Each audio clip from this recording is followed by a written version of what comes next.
We had meetings this morning and watched the film with the players from Saturday, and they're at school right now, and then we have meetings this evening to start on Cal.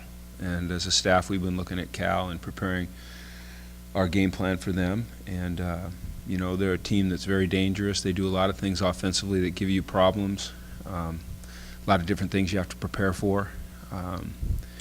They've always played good defense because they've always had a really good defensive line. So, you know, going on the road 2 weeks in a row, that's a challenge.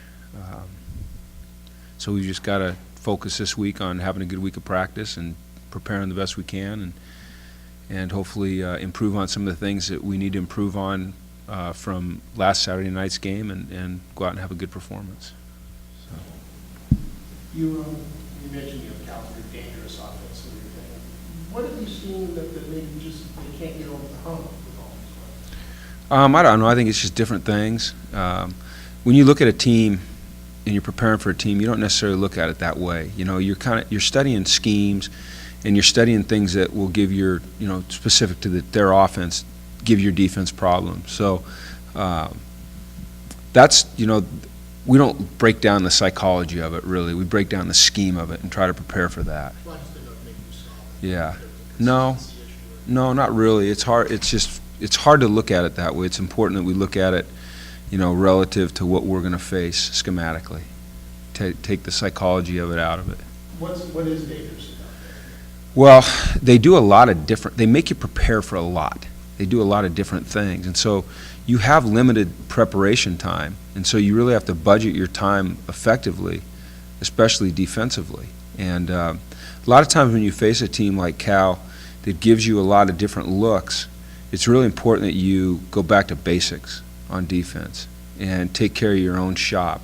So I think sometimes you can get into trouble if you try to find an answer for every single thing that they do, because sometimes when you do that, you come up with no answers.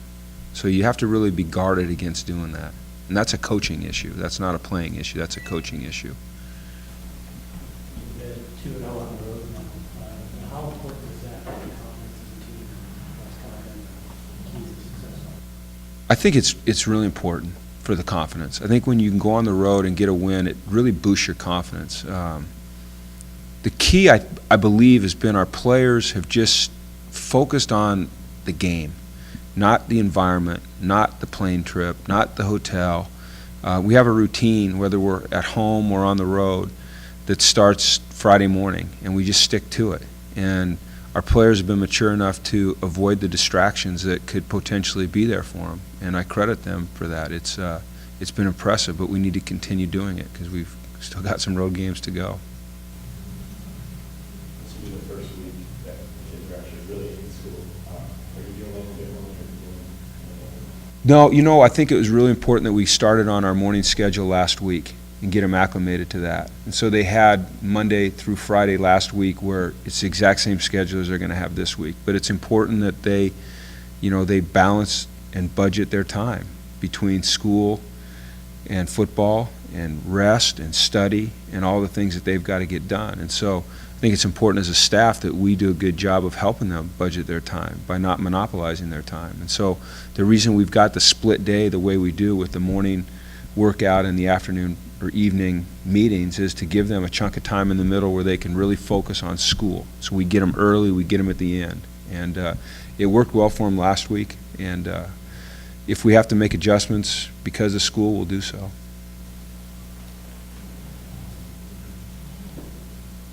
With Devin going down, what kind of things are you looking for from the guys like Jordan Payton? Jordan and you know, even Logan Sweet, and Tyler Scott, and Jerry Rice Jr., those guys have all just got, you know, their role is going to increase a little bit. And so they've just got to step up and continue to do a good job. Jerry played really well the other night. I mean, he got extended playing time and he did a heck of a job.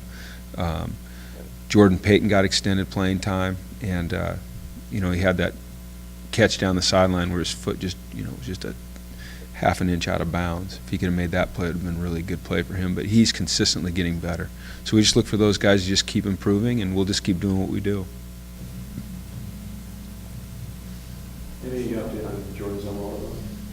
Saw him this morning, he looked great, but nothing definitive yet. Hopefully by the end of the day, or at the latest the end of tomorrow, we'll know if he's going to be cleared or not. But the swelling was gone, the wound looked really good, so he looked a lot better than he looked last Thursday. You know, he still had some swelling last Thursday. He looks really close to, facial structure looks really close to normal right now in terms of the swelling.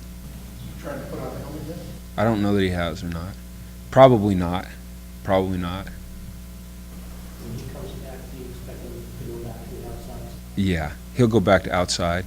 I teased him this morning. I said, you get healthy fast when a guy goes into your spot and gets 3 sacks, don't you? You know, it's just good for our team to have competition. It's great for our team to have multiple players that can do good things on the outside. You know, so Damian showing up the way he did, and we know what Jordan can do, and we know what Anthony Barr can do. The thing that's great about Damian is his versatility. You know, he easily moves between inside and outside linebacker in a game. And he's very smart, and he prepares very hard, so he can do both. We like Jordan right now more as an outside linebacker. That seems to be a better fit for him. Do you think Damian might be better suited playing outside after this game? Well, he can do both. You know, it's probably an easier adjustment for him because he was a defensive end, and so he was used to looking at the ball out of his right eye. And I know that sounds really silly, but you know, you're used to playing with the ball always on your right shoulder, and then when you get into the middle of the defense and the ball can be on either side of you and your scope has to be wider, it changes things for you. It's not as natural. But I think he's done a good job both inside and outside, and I love the fact that he's versatile.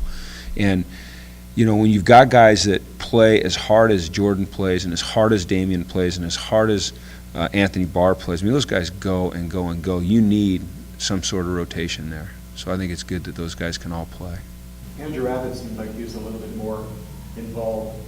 Was that, a lot of that was not him, but was that scheme too? Was there a difference in how you used him this last week? No, he just made more plays. You know, we really haven't changed how we've used him other than the Nebraska game where he played corner. But when we go to nickel, you know, sometimes he goes down and covers the slot because we bring Randall Goforth in. He just was active this week. You know, he just, the ball came to him a lot. He got to the ball a lot.